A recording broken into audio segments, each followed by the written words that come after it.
आजभोलि यही नियमित कामहरू गर्ने, पार्टीको कार्यक्रम गर्ने, भेटघाट गर्ने, छलफल गर्ने, यसमा हामी व्यस्त छौँ। अनि कस्तो जनतासँग पुग्नु भयो कि भएन? हामी जनताकै छौँ, जनतासँग भेटघाट गर्ने, जनतासँग छलफल गर्ने, हामी त्यसमै जनतासँगै छौँ। ठिकै छ, अरू पार्टीहरूले मिसन 84 भनेर जनआधार बनाएरका त्यो उनीहरूको आफ्नो कुरा रह्यो। हाम्रो पार्टीले पनि मिसन 84 लाई भिजन 84 बनाएर हामी जनता कहाँ जाने कुरा छ त्यो कुरा।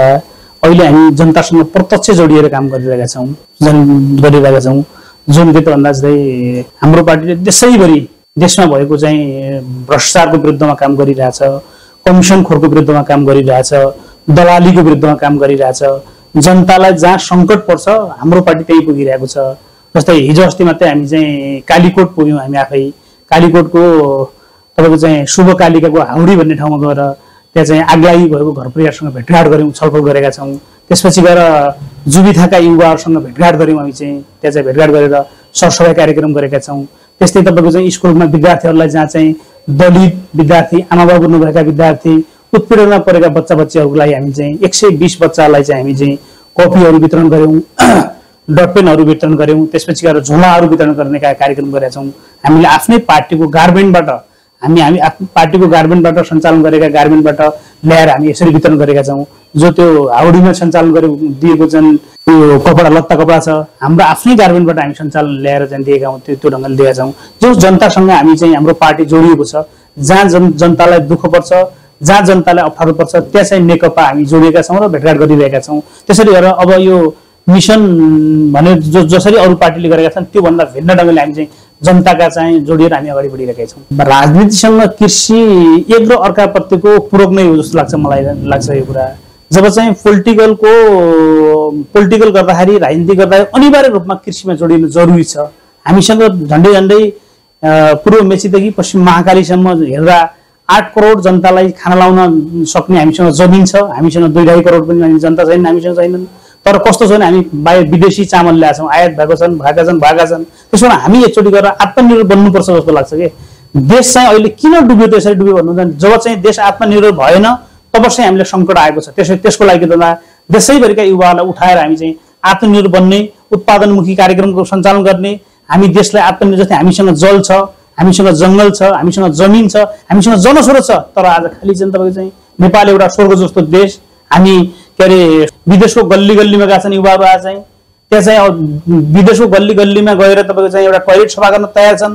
तर नेपालमा आफ्नो के त भूमिमा काम गर्न तयार जो छैन नि, त्यसलाई वातावरण बनाउने कुरा छ। हामी चाहिँ नेपालमा पनि हुँदो रहेछ, एकचोटि गर्नु पर्दो रहेछ। तपाईँ चाहिँ त्यो हिजो मै पनि क्याम्पस कलेजमा पढ्दाखेरि, यहाँ चाहिँ क्याम्पस कलेजमा पढ्दाखेरि उसमा के अरे हलो जोत्न, बाउसा खान लाजमा अहिले चाहिँ नजिरको रूपमा पनि हामीले चाहिँ गर्नुपर्छ भन्ने लागेको छ। हाम्रा युवा जति छन्, हामीसँग पार्टीसँग आबद्ध भएका युवाहरू जो छन्, सबै युवाहरू के छ भने चाहिँ गर्नुपर्छ भन्ने छन्। एकचोटि गएर देशमै केही उत्पादन गर्नुपर्छ, विदेश जाने मनस्थिति छैनन्। देशमा केही उत्पादन गर्नुपर्छ, कल कारखाना सञ्चालन गर्नुपर्छ, उत्पादन गर्नुपर्छ, त्यसपछि गएर धान रोप्नुपर्छ भन्नेमा एकदम खुसी छन्। एकदम खुसीका साथ युवा टोलीहरू सबै लागिरहेछन्। यो केही हुन्न भन्ने जुन छ नि, यो केही भाष्य छ क्या यो कुरा। केही यो चाहिँ दलाल सरकारका कारणले गर्दा, दलाल मान्छेको मनस्थितिका कारणले गर्दा, जुन मान्छेलाई नेपालीलाई भुटानी भनेर बेच्ने मान्छे जो छ नि, ती दलालहरूले चाहिँ चाटुकारहरूले चाहिँ चलाएको हल्ला हो यो कुरा। नेपालमा केही छ भन्ने छ क्या यहाँ, नेपालमा केही हुन्छ पनि त्यो के छ, नेपाल कम्युनिस्ट पार्टीको प्लान अनुसार, नेपाल कम्युनिस्ट पार्टीको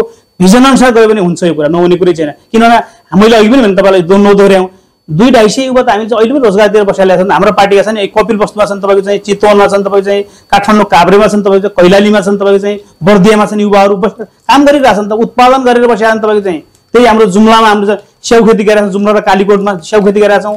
तपाईँको कालीकोटको चाहिँ उसमा तपाईँको चाहिँ बाजुरा अनि कालीकोट र अछामको बिचमा हामी जो छ नि, त्यहाँ चाहिँ हाम्रो भेडा खेती कृषि सञ्चालन भएको तपाईँ चाहिँ काभ्रेमा तपाईँको चाहिँ खेती के अरे त आलु खेती सञ्चालन गरिरहेको छ। तपाईँ चाहिँ देशका विभिन्न भागहरूमा हामी चाहिँ जुन खेती गरेका छौँ, यो चाहिँ के त भन्दा तपाईँ चाहिँ हामी योजना अनुसार, हाम्रो चाहिँ पार्टीको प्लान अनुसार, योजना अनुसार देशलाई स्वाधीन र समृद्धि बनाउने दिशामा हामी चाहिँ अगाडि बढाएका छौँ। त्यसरी बढेर हामी पार्टीलाई अगाडि बढाइरहेको पनि रहेको छ। हामी के आरोप लगाएर यहाँलाई बन्दी बनाएको त्यो त त्यो प्रतिबन्ध लगाएको थियो। प्रतिबन्ध लगाएपछि मलाई चाहिँ पुलिस नियन्त्रण गर्यो। नियन्त्रण गरिसकेपछि अब त्यसलाई हाम्रो दलमाथि नेपाल कम्युनिस्ट पार्टी राज्यले प्रतिबन्ध लगाए हुनाले अब त्यसलाई त्यसमा अलि जेलमा राखेका थिए। बिचमा 52 दिन जति मोटामोटी जेल बसेँ।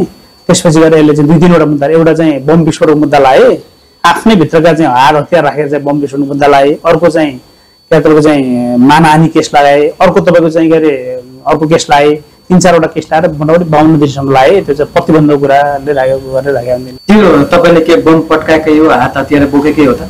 होइन, हात हतियार बोकेको कुरा होइन, तिनीहरूले अटोमेटिक आफ्नो भित्रको हतियार लिएर बाहिर हामीलाई देखाएको कुरा। त्यो त मलाई चाहिँ दाहाबाट छोपेर ल्याएको थियो, राखेको थियो रकम चाहिँ छोपेर ल्याएर उता जिपर राख्यो, उनले आफ्नै भित्र भएका सामानहरू लिएर चाहिँ राखेर चाहिँ यसो भनेर तिनीहरूले लागेको थियो। यो हतियार यो मान्छेसँग भेटायौँ भनेर फोटो खिच्नु लाग्यो। त्यो मलाई पनि थाहा थिएन, त्यो ठ्याक्कै लिएर आयो, भित्रको सामान ल्याएपछि तपाईँ फोटो खिच्नुहोस् भने मलाई चाहिँ, अनि मैले किन खिच्नु, मैले नगरेको कुरा कहाँ गर्छु भन्दाखेरि तिनीहरूले जबरजस्ती राखेर चाहिँ त्यो फोटो खिचेको कुरा। यो मलाई पनि थाहा थिएन, यसरी पुलिसले गर्छन् मलाई पनि थाहा थिएन यो कुरा। त्यो उनको आफ्नै सामान थियो, अब त्यसरी राखेको थियो। त्यो भनेको त दलमाथि प्रतिबन्ध लागेको थियो। अब त्यत्तिकै समातेर चाहिँ नेकपाको नेता पनि राख्न मिल्दैन थियो, त्यो स्वतन्त्र हुन्थ्यो, त्यो कुरा कानुनी हुँदैन थियो, मान्यता हुँदैन थियो। त्यसो भएर यो सामान भएको कारणले गर्दा उहाँलाई चाहिँ जेलभित्र राखियो भनेर त्यसरी त्यो गरेको झुटा आरोप लगाइयो। डिएससीमाथि अभद्र व्यवहार गर्यो, तपाईँको चाहिँ पुलिसमाथि अभद्र व्यवहार गर्यो भने नि त अभद्र व्यवहार केही पनि गरेको थियो। अभद्र व्यवहार गर्ने कुरा त्यो मुद्दा लाउने केही समय राख्ने उसको उद्देश्य नै हो। यो त जनताको सरकारै होइन, यो त दलाल पुँजीवादीहरूको सरकार हो। यो कुरा जनताको सरकार त फरकै हुन्छ क्या यो कुरा। आज जनताको सरकार भएको भए त आज नागरिकको तपाईँको चाहिँ सूचनाको हकमाथि नियन्त्रण गर्थ्यो। तपाईँ चाहिँ आज विदेशमा रहने छोरा, नेपालमा रहने आमा बाबुको बिचमा के भन्दा जुन खाडल बनायो नि त, सम्बन्ध विच्छेद जस्तो बनायो नि त यो सूचनाको हकले। यो चाहिँ यो सरकारै होइन यो कुरा। जो आफ्ना गल्तीहरू अलिक कमजोरी बाहिर नजान्दिने कुरा, ठिक छ केही गल्ती होला नि, त्यो कुरा फरक होला। सामाजिक सञ्जालको दुरुपयोगलाई नियन्त्रण गर्नु, निश्चित दुरुपयोग भएको उसलाई चाहिँ गलत कुरा नियन्त्रण गर्नु पर्यो नि यो कुरा। त्यो एकदमै यो चाहिँ यो राज्यको चाहिँ यो त लाचारी बन्यो। यो चाहिँ यो चाहिँ राजा टेकेन हिजो चाहिँ राणा टेकेन हिजो चाहिँ पञ्चायत टेकेन। त्यसो भने यो सरकार त्यो धेरै आइयो पनि हुँदैन। यो त सरकारको कुरा होइन, हामी संसदीय पुँजीवादी प्रणाली आफैमा भ्रष्ट छ, यसको पनि आइयो छैन। त्यसको ठाउँमा असल तपाईँको चाहिँ एउटा समाजवादी प्रणाली, असल एउटा चाहिँ समाजवादी प्रणाली एउटा चाहिँ बढ्नुपर्छ र बनाउनुपर्छ। हामी नेपालमा वैज्ञानिक समाजवादी व्यवस्था स्थापना नभइकन हुन सक्दैन यो कुरा। यो जुन वैज्ञानिक समाजवादको कुरा गर्नुभयो, के नेपाल जस्तो देशमा वैज्ञानिक समाजवादको सम्भव छ त? सम्भव छ एकदमै। के छ त्यसको आधारहरू के छन्? नेपालमा समाजवादी प्रणाली एकदमै आवश्यक छ यो कुरा।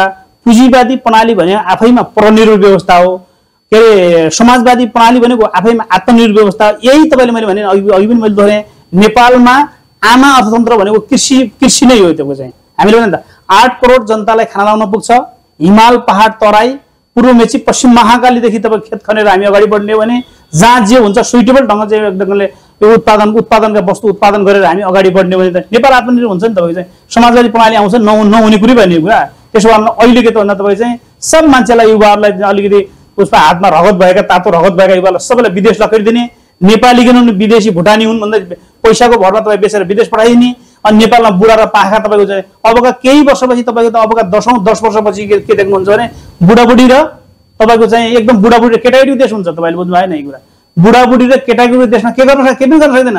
त्यसो भए अब के त हामीले एकदम हामी जस्ता युवाहरू हाम्रो जस्तो पार्टीले के सोच्नुपर्छ भने एकचोटि गएर नेपालमा अभियान छेड्न जरुरी छ। नेपालमा के हुन्छ, नेपालमा आमा अर्थतन्त्र कृषि भन्ने एकचोटि कृषिमा हामी चाहिँ लहर लगाएर एकचोटि गएर देशैभरि एकदम ढङ्गले जहाँ जे चाहिँ हुन्छ त्यो बनाउन जरुरी पर्छ र गर्नुपर्छ अगाडि। त्यो हो हाम्रो पार्टीले पिछडिएका वर्गको मुद्दालाई एकदमै विशेष गरेर हामी चाहिँ उठाएका छौँ यो कुरा। जस्तै अहिलेसम्म जस्तै अरू राज्यले चाहिँ दमन गरे यो कुरालाई, दलितलाई, महिलालाई, अरूलाई सबैलाई दमन गरे, हाम्रो पार्टीले एकदमै उजागर गरे यो कुरालाई। जुन ढङ्गले चाहिँ अहिलेसम्मको हाम्रो पार्टीको अधिकांश चाहिँ कार्यक्रमहरू उसको पक्षमा दलितको पक्षमा तपाईँको चाहिँ उत्पीडनको पक्षमा तपाईँको चाहिँ युवाको पक्षमा हामीले गरेर अगाडि बढिरहेछ, जो लागि पनि रहेछौँ। हामी आफ्ना गल्तीलाई सरकारका गल्तीलाई ढाकछोप गर्नको लागि तपाईँको चाहिँ अहिले छ नि जस्तै पुराना आफूले जसरी रजगज गरिरहेको छ यो कुरा बाहिर नजाओस्, भ्रष्टाचारको कुरा नजाओस्, कमिसनको कुरा नजाओस्, बाहिर जथाभावी लेख्न थाले मान्छेले। जस्तै राज्यले भ्रष्टाचार गरेछ, कमिसनखोर गरेछ, त्यसका विरुद्ध चाहिँ जनताले एकमुष्ट ढङ्गले ठाउँबाट हाल्न थाले, त्यसलाई छेकबार गर्नको लागि त्यो लेखेको त्यो ब्लक गरे जस्तो लाग्छ। जनताको नागरिकको स्वतन्त्र अभिव्यक्तिमाथि तपाईँको चाहिँ नियन्त्रण गर्ने भन्ने कुरा यो गलत कुरा हो एकदमै। मान्छेलाई वाक स्वतन्त्रता अधिकार दिनु पर्यो नि त। त्यो झन्डै ह्रासको कुरा उठ्ने भने भए पनि तपाईँ चाहिँ 79-80 मा 83 करोड पैसा त उठायो नि त, राष्ट्रमा उठेर भन्नु मिल्दैन। राष्ट्र पनि उठेको तर सामाजिक सञ्जालबाट उठेको हो, सामाजिक सञ्जालबाट उठेको चाहिँ पैसा नउठेको पनि छैन। तर कोही न कोही के त यो सरकार आफैमा के त आफूलाई अप्ठ्यारो पर्छ भनेर चाहिँ नियन्त्रण गरेको छ, यो एकदम गलत छ। यसलाई तत्काल राज्य सरकारले यो निर्णय फिर्ता लिनुपर्छ। हेर्छन् सरकारलाई राम्रोसँग बुझ्छन् यो कुरा। अब यो हजुरले भनेको क्वेसन एकदम जेन्युन क्वेसन हो एकदमै, किन भन्नुहुन्छ भने यो चाहिँ जुन गर्नुपर्ने कुरा गरेन, नगर्नुपर्ने कुरो गरे जस्तो लाग्छ मलाई। यो राज्यले चाहिँ त्यहाँ फेसबुकको अन्तर्गत अरू अन्तर्गत भएको कुरालाई केही विकृति गर्ने भने न्यूनतम गर्नु ठिक छ, नियन्त्रण गर्नु ठिक छ, तर समग्र सबैमा तपाईँ त्यो गरेर फेसबुकै बन्द गरिदिने, तपाईँ सामाजिक सञ्जालका 25-26 वटा त्यो सबै बन्द गरिदिने कुरा एकदम गलत छ। यो कुरा तत्काल यसलाई फिर्ता लिनुपर्छ। यसलाई चाहिँ जनता जनार्दन नै एकचोटि यसलाई उल्टाउँछन् यो कुरालाई चाहिँ। अनि तपाईँ के भन्न चाहनुहुन्छ? सरकारले यो कुरा बुझोस्, किन भन्दा यो जनताको इच्छा विपरीत, जनताको भावना विपरीत गएपछि के हुन्छ भन्ने कुरा सरकारलाई पनि हेक्का रहोस्। यो कुरा ध्यानपूर्वक ढङ्गले यसलाई चाहिँ यो अभिव्यक्ति जनताको अभिव्यक्ति हो, यसलाई तत्काल सच्याउनुपर्छ भन्ने लाग्छ।